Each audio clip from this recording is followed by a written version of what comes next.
শ্রাবন্তীর কাছে চলে যাবো। শ্রাবন্তী, এসআইআর এ বিবেচনাধীন 60 লক্ষের মধ্যে তাহলে এবার 27 লক্ষের নাম, মানে 27 লক্ষের বেশি সংখ্যাটা হতে পারে বাদ যাচ্ছে।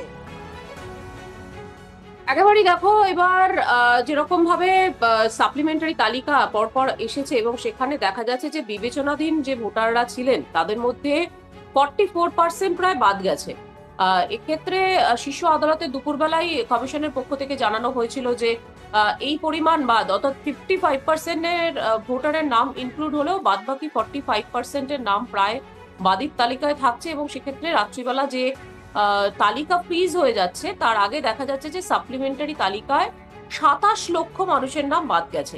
এর আগে প্রায় 63 লক্ষ মানুষ, 58 লাখ ডেড এবং শিফটেড ভোটার্স এর পরে চূড়ান্ত ভোটার তালিকা যেটা প্রকাশিত হয়েছিল 28শে ফেব্রুয়ারি, সেখানে দেখা গেছিল যে 63 লাখ ভোটারের নাম বাদ। তারপরে এই 27 লক্ষ সব মিলিয়ে 90-এরও উপরে 91 লক্ষের কাছাকাছি ভোটারের নাম বাদ যেতে চলেছে।